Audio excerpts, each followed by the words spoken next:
A discussão aqui nos Estados Unidos sobre essa varíola do macaco está muito semelhante ao que está acontecendo no Brasil. Porque o mundo inteiro ficou mais padronizado nesse aspecto, ainda mais com a pandemia. E aí, já respondendo a sua pergunta sobre a OMS virou um antro de charlatanismo. Né? Ninguém sério leva mais aquele troço a sério. Nesse caso da varíola, né, o Tedros Adhanom, ele tentou ali realmente seguir um pouco mais, com muitos dedos e cuidados, pisando em ovos, né, a ciência, ao dizer o seguinte: a melhor maneira de proteger-se é reduzir o risco de se expor à doença. Para os homens que fazem sexo com os homens, com outros homens, isso significa, por enquanto, reduzir o número de parceiros sexuais e trocar contato com qualquer nova relação para poder informá-los em casos de sintomas. Veja, a grande síntese dessa história é aquela frase que o Ben Shapiro repete sempre, virou o mantra dele: os fatos não ligam para os seus sentimentos. A ciência assim deveria ser feita desde sempre. Desde sempre. E nós vimos a morte da ciência na pandemia, com a interdição de debate, com monopólio de virtudes, com dogmas no lugar da ciência, mas já havia uma tendência. O aquecimento global antes da pandemia já era o grande instrumento globalista de um governo mundial, de avançar sobre as fronteiras nacionais, a soberania dos povos, e exatamente em nome da ciência. Então, ali o painel IPCC, a histeria toda em torno do derretimento das calotas polares, do planeta Terra, o documentário, entre aspas, do Al Gore, tudo isso é picaretagem pura. Não é um debate científico sério. E aí tem que fazer aquele dever de casa dos filmes de detetive, né? Siga o dinheiro, tem muita verba, tem pressão, quem não adere vira pária na comunidade, perde oportunidades e tudo mais, é perseguido. Então é muito parecido. O aquecimento global e o debate sobre o aquecimento global, ele foi uma palhinha para o que a gente viu, de fato, acelerar muito durante a pandemia, né? Em relação ao lockdown, em relação à vacina, em relação a remédios, tratamentos precoces e por aí vai. Então, isso é a morte da ciência. E aí tem um precedente interessante aqui, Paulo, que vai ter mais a ver agora com a discussão da varíola do macaco, por conta desse dado que você mencionou. Os estudos estão mostrando que de 95% a 98% dos casos tiveram ligação com atos homossexuais, né, sexuais entre homens e tudo, contato de pele muito íntima e tudo.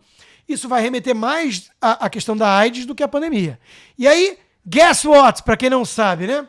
Quem é que era o cara por trás da ciência nos Estados Unidos durante a proliferação da AIDS, a epidemia do HIV? Dr. Fauci.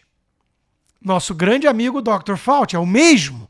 Veja o poder de uma tecnocracia, né? Autoritária. Em nome da ciência, claro. Amém. Né? Dr. Fauci, naqueles anos 90, dando várias entrevistas, quando 95% dos casos de HIV eram entre a comunidade gay, ele dava entrevistas alarmantes, e tem tudo isso muito bem documentado, inclusive num livro que eu li já. Ele dava entrevistas alarmantes dizendo que não havia nada de comportamento ou grupo de risco, não. Que todo mundo deveria ter o mesmo cuidado e que podia se tornar uma coisa fora de controle para a sociedade inteira. 95% a 98% dos casos homossexuais. E ele apavorando velhinhos heterossexuais, monogâmicos, casados há 50 anos com a sua senhorinha. Então, isso não é ciência. Isso é, na melhor das hipóteses, preocupação e não ofender grupos.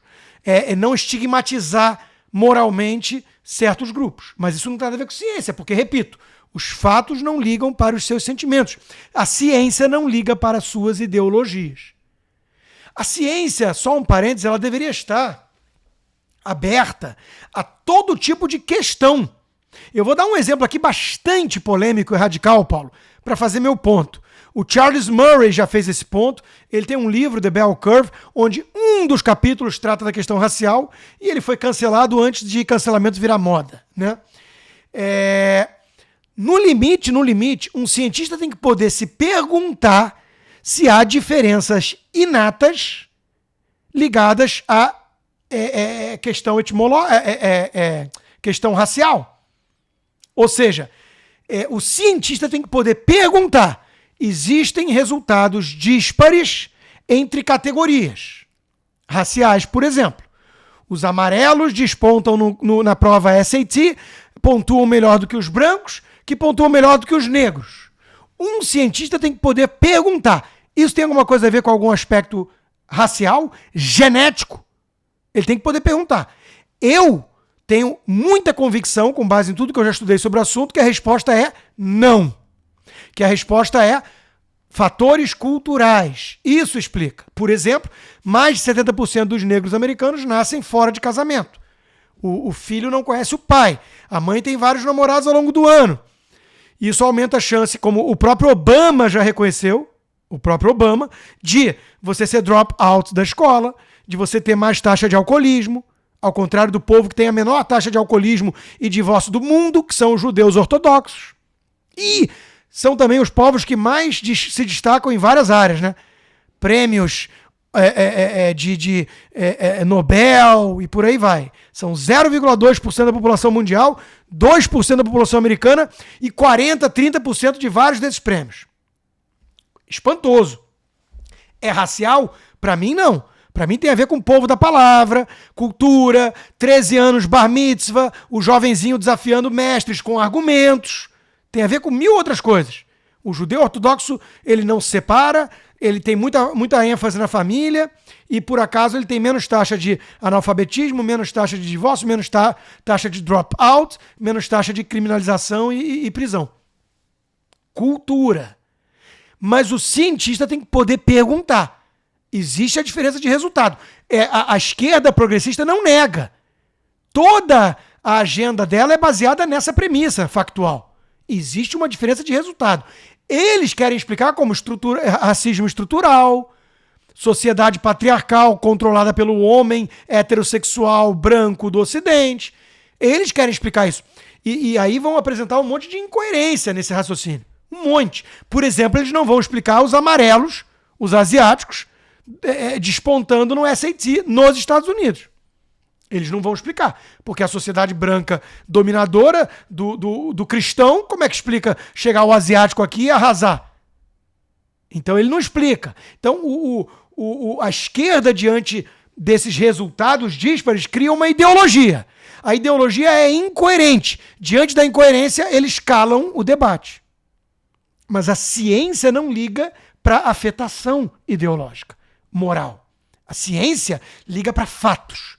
Então, se houvesse uma explicação genética para resultados díspares que existem entre categorias ditas raciais, a explicação seria científica. E você tem que poder confrontar a hipótese com a antítese, H0, H1, e deixar os dados responderem. Os dados científicos não corroboram a tese genética. E que foi moda durante muito tempo, década de 30, nos Estados Unidos. Também na Alemanha, é verdade. E nos Estados Unidos, pelos progressistas. Era a esquerda que adotava essas teses. O Henry Ford era o maior defensor dessa tese nos Estados Unidos. E todos os progressistas, a Singer, como é que era o nome dela? Sanger, a fundadora da Planned Parenthood, ela era uma adepta da tese genética, racial, para explicar diferenças. Era a turma da esquerda. O livro The Big Lie, do Dinesh de Souza, explica muito bem isso. Então, assim, a ciência ela tem que ser livre para questionamentos. E hoje em dia o que existe? Um cuidado muito grande de pseudocientistas em não ofender, não magoar, não estigmatizar certos grupos, certos clubinhos, certas patotas. Aí você tem um comportamento sexual que, a princípio, explica quase 100% dos casos da varíola do macaco. Você tem que falar sobre isso. Mas você vai estigmatizar os gays. Vem cá, a ciência é homofóbica? O vírus é homofóbico? Ou iris ou ariris? É o que é?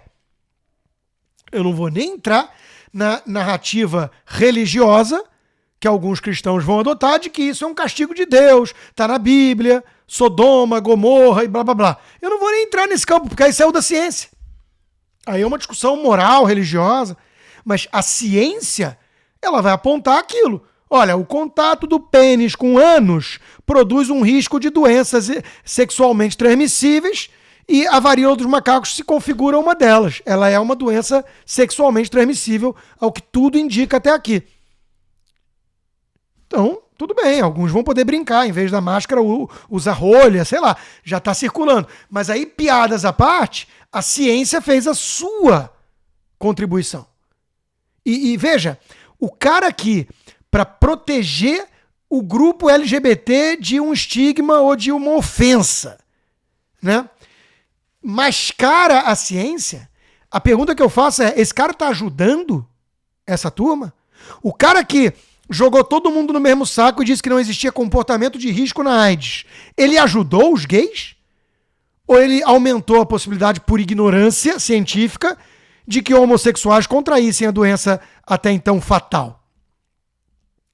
Porque se você se preocupa com os gays, é bom que eles saibam, né?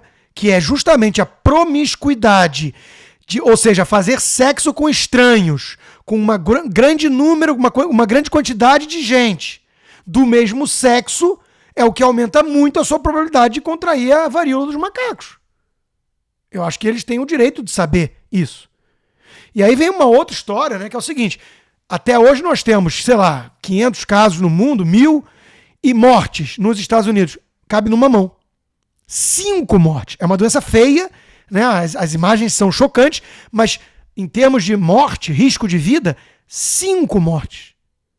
Morre por ano nos Estados Unidos algo como 4.000 crianças afogadas. Eu sempre trazia essa estatística para falar de criança na pandemia.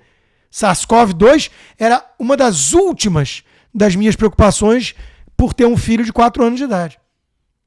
É apenas a ciência, a estatística. Então, quem é que liga para a ciência? Quem é que procura ser racional no debate? Né? Então, de novo, o que nós estamos vendo é um clubinho que liga muito mais para ideologia do que para fatos, para afetação do que para verdade, para sinalização de falsa virtude do que para estatística, tentando monopolizar a ciência e interditar o debate. Bom, se a gente realmente temer essa patota anticientífica, né, nós estamos lascados, porque eles têm muito poder e na prática eles representam a destruição do verdadeiro método científico.